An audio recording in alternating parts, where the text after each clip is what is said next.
يسر ولا تعسر وتمن بالخير يا فتاح يا فتاح يا فتاح يا رزاق يا رزاق يا رزاق يا عليم يا عليم يا عليم وبه نستعين اللهم ربنا ربي زدنا علما اللهم ربنا اهدنا الصراط المستقيم.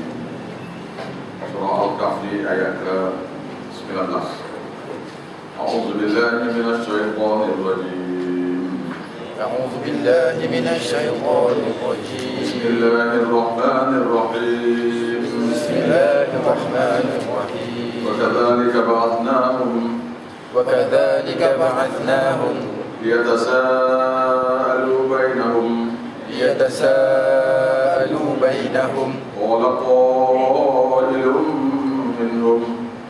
qailun minhum kam labithtum qalu labithna yawman aw ba'da yawm qalu rabbukum a'lamu bima labithtum fab'athu ahadakum biwarqikum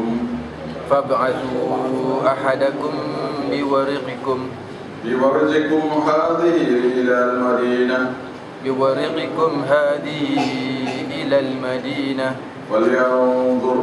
falyanzur ayyuha azka ta'aman falyatikum birizqin min وليتلطف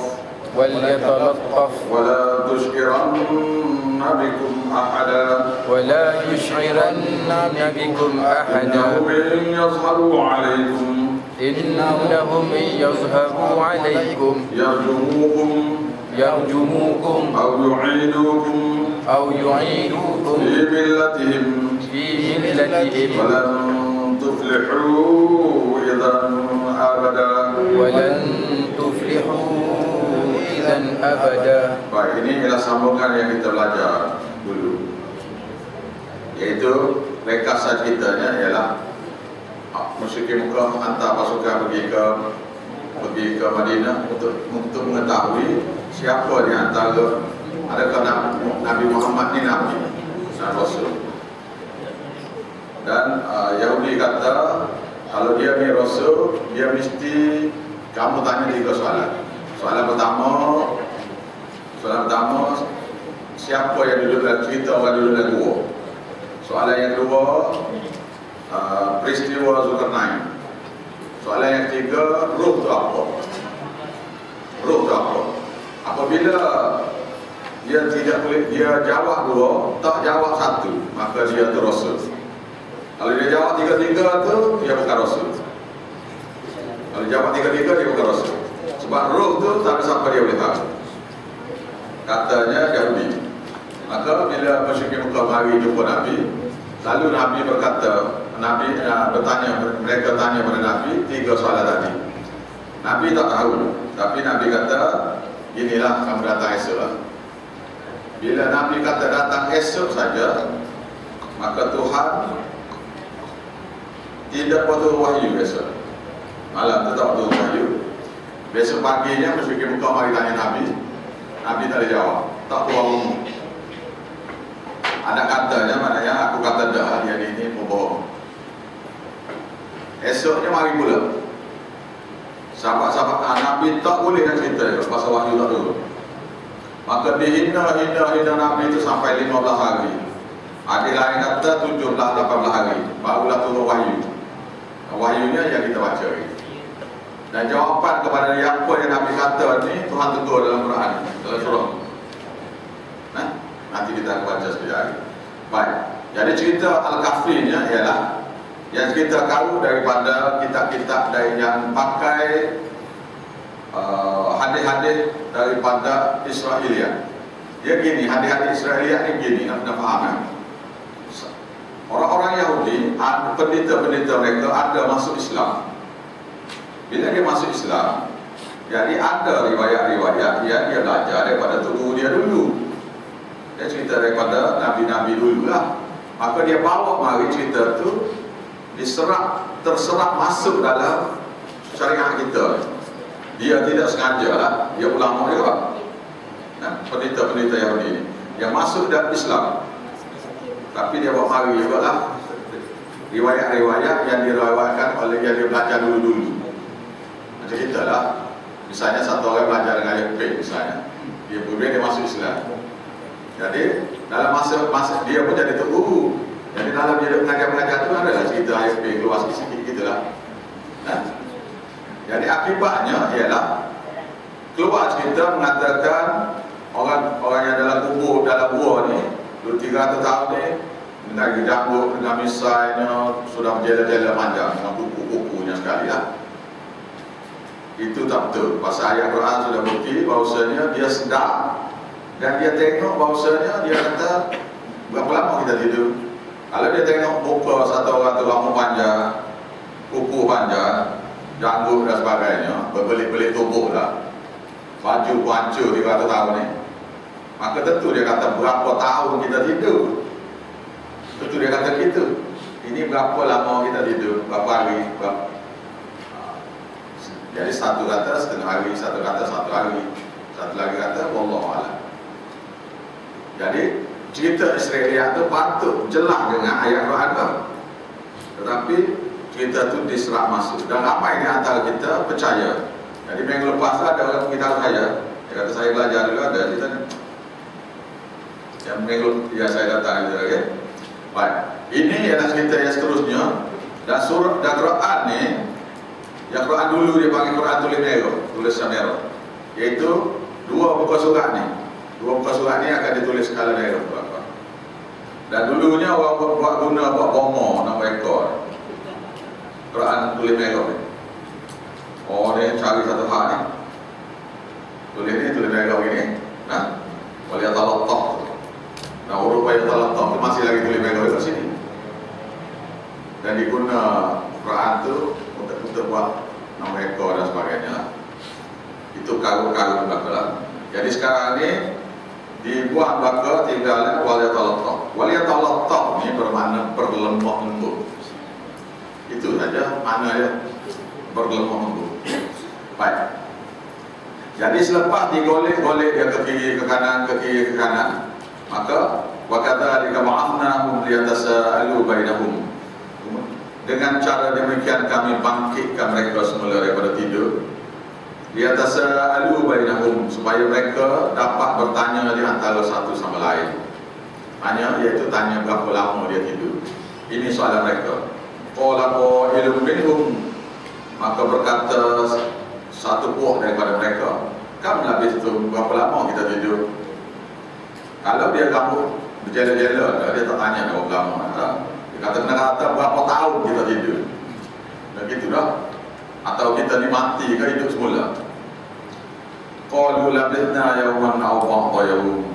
Maka setengah kata kita tidur ni satu hari, ada setengah kata setengah hari. Qalu rabbuna, kata satu orang lagi, ikut riwayat saya belajarnya ialah ketua rombongan dia. Ketua rombongan dia berkata, qalu rabbukum, hanya Tuhan kamu lah yang mengetahui. A'lamu bima labithtum, berapa lama kamu tidur. Fab'athu ahadakum. Jadi bila dia bangun daripada tidur, dia tak tahu bahawasanya dia tidur di 300 tahun. Jadi terus dia kata, kita suruh satu orang daripada kita pergi beli nasi. Lain kalau kita ni pergi beli nasi. Jadi dia tak tahu bahawasanya tidur lama. Dan bila tidur lama ni bangkit ni berasa lapar nak makan. Jadi selama 300 tahun tak makan, tak minum, tak kencing, tak berak apa semua ni, dan tak rusak pakaian pun tak rusak. Maka dia ingatkan dia tidur tu sekali gitu je lah. Maka fab'athu ahadakum biwarajikum, maka kita kena suruhlah satu orang daripada kamu biwarajikum, dengan duit perak ini. Dia duit perak. Raja dia nak bunuh dia tu nama Dikianus. Nama raja tu Dikianus, iaitu raja Rom. Raja yang beragama Rom, beragama itulah, iaitu Tuhan dia Zeus, Aphrodite yang semua. Dan mereka 7 orang ni ialah orang Kristian. Ini cerita orang Kristian. Beriman tu beriman Kristian syariat Nabi Isa AS. Dan biwarzikum hadhihi, dengan duit perak ini ilal Madinah kepada bandar di bawah.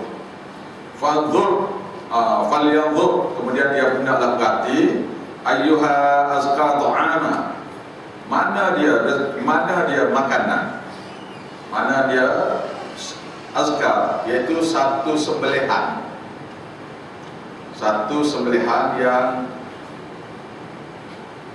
yang lebih baik, yang lebih suci, bermakna sembelihan. Pasal orang Rom ni dia tak sembelih lah. Orang Kristian dia makan kena sembelih. Itu syariat dulu lah, sekarang ni dia current semua sekali lah. Ta'ama, jadi binatang mana yang disembelih, itu dah pernah cari. Masa kita orang Islam, dia kata orang Kristian ni, kita nak makan mengikut syariat kita, iaitu ajarannya kita makan dengan binatang yang sembelih. Falyatikum birizqin minhu, maka hendaklah dia bawa balik dengan rezeki yang dia beli tadi. Mana pilih yang mana satu binatang yang disembelih. Pasal dengan ramai itu masih lagi yang beriman, dia kata. Wal yatalattaf, dan berlemah lembutlah kamu dalam jual beli. Jangan ditunjuk kamu ni anak orang kaya, pasal dia ni anak pembesar. Berlemah lembutlah supaya mereka tidak ketahui bahawasanya, sebab gini, bila tak nak beli makanan yang haram, makanan tak sembelih, jadi nampaklah dia ni orang beriman. Jadi kalau tengok makanan tak beriman tu berlembut-lembut, kalau waktu offer tu, mana kita kata tak apalah, kita nak beli yang lain, gitulah lah. Jangan tunjuk bahawasanya dia orang beriman. Kepada mereka takut kena tangkap. Waliyatalattaf, dan berbuat baiklah kamu supaya mereka tidak tahu kita ni orang Islam. Wala yus'iranna bikum ahada, dan janganlah kamu beritahu tentang diri kamu ini, orang yang lari daripada raja ni, kepada salah seorang daripada mereka. Itu makna waliyatalattaf yang ditulis negara. Tapi kita ni dengan perkataan tu bermacam-macam wirid keluar. Wirid tak lu apa semua ada belakang. Awak tahu ni tak? Ni tak, jangan dia timbangan karu kan. Ni waliyatalattaf berlemah lembut dalam jual beli. Nak beli tu takut beli benda haram kan. Dia ni orang beriman. Misalnya kita lah, kita pergi ke negeri Cina, dia semua ada babi lah, apa, lembu ada, babi ada. Jadi nak cari Cina Islam tu tak payah nak jumpa dia, serupa ni. Tak? Jadi tengok-tengok lagi tu, tengok yang mana Islam, yang mana tidak. Kalau tengok Islam tu, mana tanya ini awal Islam kalau gitulah, supaya tidak diketahui dia ni orang Islam. Innahum iyyadharu alaikum yarjumukum aw yu'idukum, sesungguhnya mereka jika boleh yadharu alaikum, dia dapat sedar bahawasanya kamu ni orang Islam, dia akan dapat tangkap kamu. Bila dapat tangkap kamu, maka raja itu akan yarjumukum, akan merejamkan kamu mati. Tangkap rejam mati. Au yu'idukum, atau mengembalikan kamu fi millatihim, kepada agama Rom, agama Zeus tu lah. Okey, apa lah cerita tu. Walan tuflihu idzan abada, dan kamu tidak akan kembali ke agama Islam ni sampai bila-bila. Sekiranya kamu ditangkap dan dikembalikan selama-lamanya. Mereka tidak tahu bahawasanya raja yang memerintah itu sudah tukar, sudah masuk Kristian raja tu. Raja yang memerintah sana tu. Cuma dalam agama Kristian ni, tentang hari kebangkitan ni, tentang syurga neraka ni kurang dalam kitab dia. Sehingga dah timbul satu persoalan. Kiamat ni berlaku ni sungguh ke tak sungguh, dibangkit ni sungguh ke tak sungguh, sampai mereka gitu lah. Mana tidak jelas. Oleh kerana kitab tak banyak. Sudah tak jelas. Jadi ragu-ragu pihak orang Kristian tu sama ada dibangkitkan semula ni betul-betul akan berlaku tidak. Ini peristiwa ni berlaku agak-agak saya lah. Nabi Isa, Nabi Muhammad dengan Nabi Isa 600 tahun. Peristiwa ni berlaku agak-agaknya 100 tahun lepas Nabi Isa naik langit. Gitu ya. Dan dia duduk dalam gua tu 300 tahun. 200 tahun kemudian Nabi dibangkit. Itu yang masa gitu, lebih kurang. Baik. Jadi oleh kerana Kristian itu sudah mulai ragu-ragu tentang hari kebangkitan. Kalau awak tanya Kristian sekarang ni, dia hari kebangkitan itu seolah-olah macam cerita dongeng. Kembali pada asal dia ni. Lalu ni. Wa kadzalika a'tharna 'alaihim liya'lamu anna wa'dallahi haqqun. Dan demikianlah kami perlihatkan ke atas mereka itu kepada orang ramai. Bila jumpa daging yang di sebelah itu, dia bayar dengan duit di Kianus tu, duit perak yang gambar raja orang dulu. Macam kita ni bayar dengan duit zaman hantu dulu lah kita. Tunjuk duit tu. Bila tunjuk tu tak ada siapa dia nak terima duit tak laku. Duit purba kena buat pergi ke museum baru boleh jual duit tu supaya dapat nilai tinggi baru boleh beli. Dah, nak guna duit tu tak boleh guna. Bila dapat tangkap duit tu dia tuan kedai tu pegang dan dia tangkap bawa pergi geraja, terpaksa dia mengaku, saya bukan seorang ni. Mana dia tidak tipu ni, dia tak tahu duit ni, dia tak tahu negeri ni sudah berubah. Dan dia kata ada lagi 7 orang, 6 orang lagi dia dalam kubur. Maka raja mari tu, bila mari jumpa dia kata nanti saya pergi beritahu ke orang saya. Kemudian dia akan keluar. Bila dia masuk dalam gua tu, Tuhan mati ke semua sekali. Jadi ceritanya nak cerita ni ya. Tak ada kahwin-kahwin apa ni, dia tunjukkan. Bangkit, dapat tahu bila balik ke gua, masuk dalam gua tu dimati ke serentak semua sekali.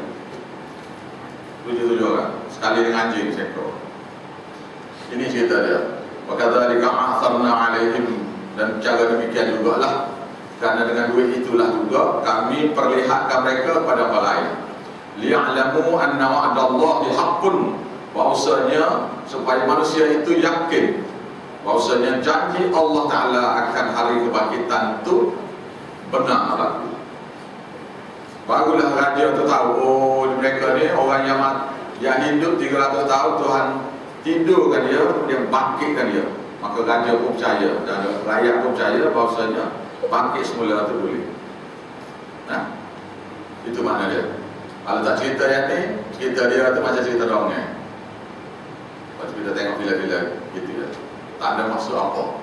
Tapi maksudnya ialah liya'lamu anna wa'dallahi haqqun, supaya manusia itu tahu, yakin, tahu situ yakin bahawasanya janji Allah untuk menghidupkan manusia semula itu benar-benar akan berlaku. Wa anna as-sa'ata la raiba fiha, dan bahawasanya kiamat itu la raiba fiha, tidak ragu padanya. Bermaknanya Tuhan memang nak buat. Bila Tuhan nak buat, bila kita ragu-ragu, itu kita punya hak. Tuhan la raiba fiha, maknanya pasti akan berlaku.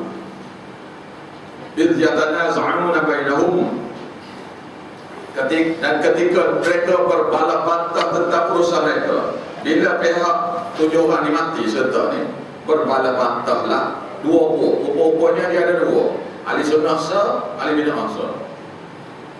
Cerita macam sekarang ni pula ada 2 puak. Bila berlaku saja, berlaku perebutan tentang tempat orang ini mati ni, orang mati, berlaku 2 puak, iaitu idh yatanaza'u bainahum amrahum faqalu ibnu 'alaihim bunyana. Kata satu puak, iaitu puak ulama besar, tapi dia tak ramai dia ni. Dia tak ramai tapi ulama-ulama. Kata kita buat tutupan atas kawasan. tertutup dia.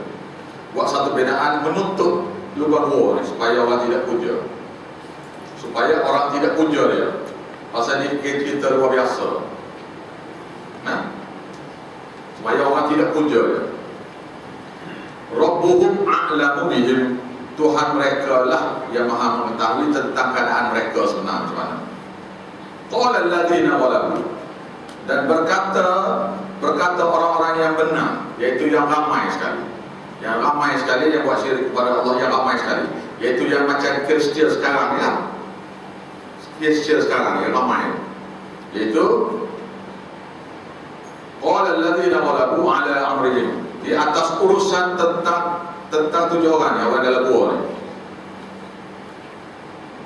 Tentang urusan dalam gua ni, iaitu lanat tajidanna alaihim masjidah, supaya kami akan buat ke atas mereka atau sekeliling mereka masjid, iaitu gereja. Jadi kubur dia di tengah, buat gereja, dia duduk bawah. Jadi Kristian sekarang ni pakai ilmu tu lagi lah. Jadi orang-orang alim dia tu tanam bawah gereja macam kita ni. Maknanya Datuk Imam ke Datuk Wali tu tanam bawah masjid ni, bawah semaya tadi. Orang alim semua ada bawah tu, ada bawah gereja. Semua Kristian tu lah kau tengok. Awak gali kubur, awak gali, kalau gali gereja-gereja tu adalah kubur-kubur Datuk Wali dia bawah gereja. Ni ayatnya.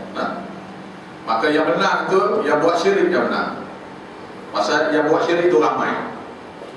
Yang buat syirik tu ramai, maka dia kata tak apalah, ni orang ni Datuk Wali lah apa ni, 7 orang ni. Kita bina gereja sekeliling dan kita buat penyembahan ni. Masjid itu gereja sini. Saya quluna thalathatu rabi'uhum kalbuhum.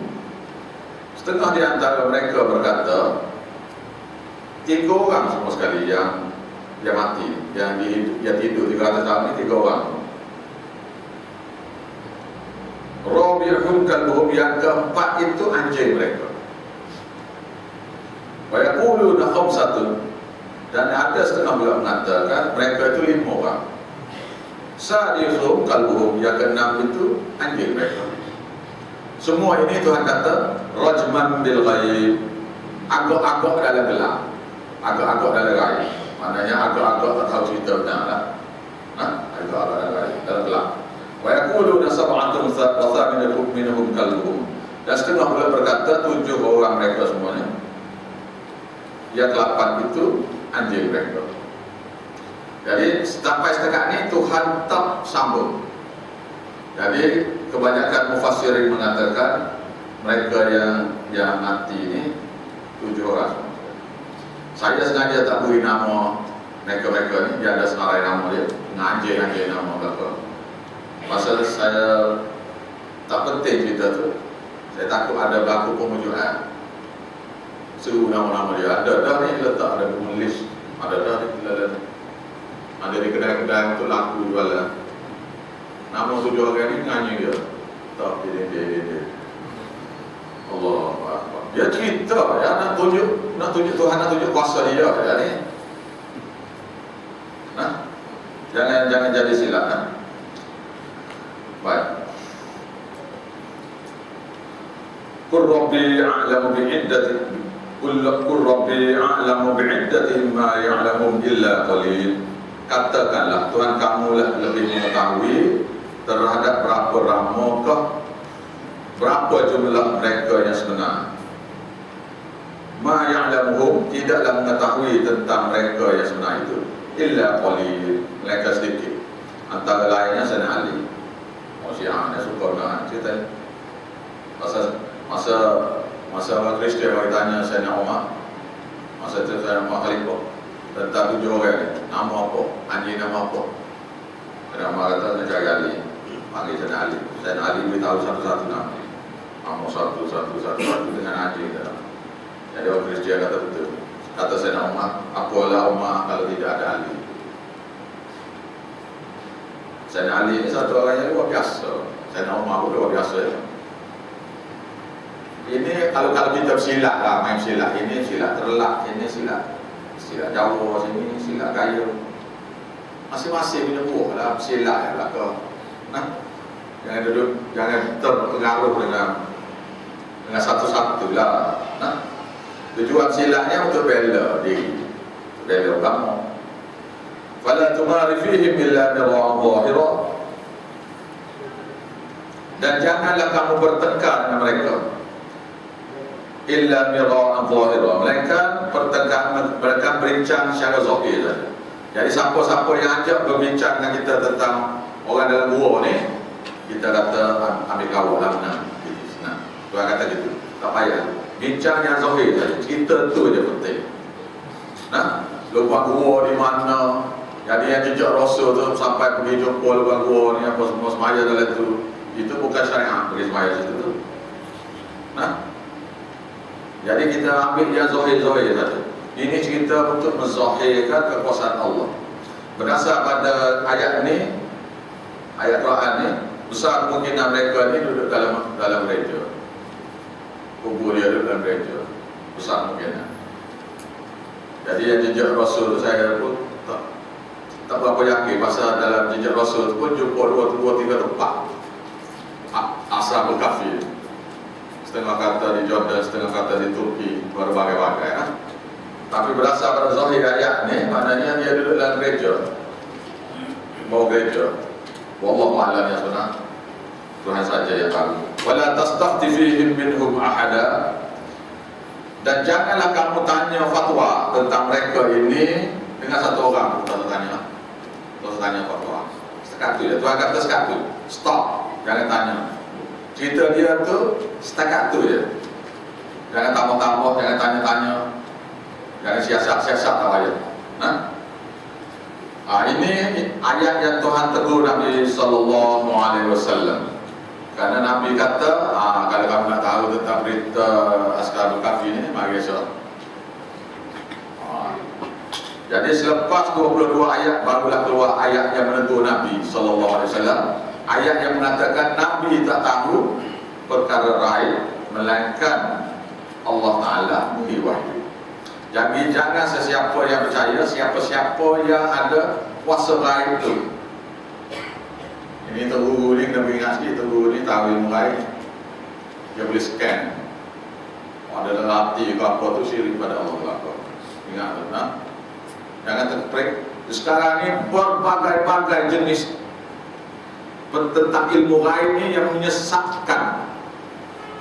Ingat tu. Ingat. Jadi siapa-siapa yang dakwa dia tahu ilmu gaib tu, dia kena ada wahyu.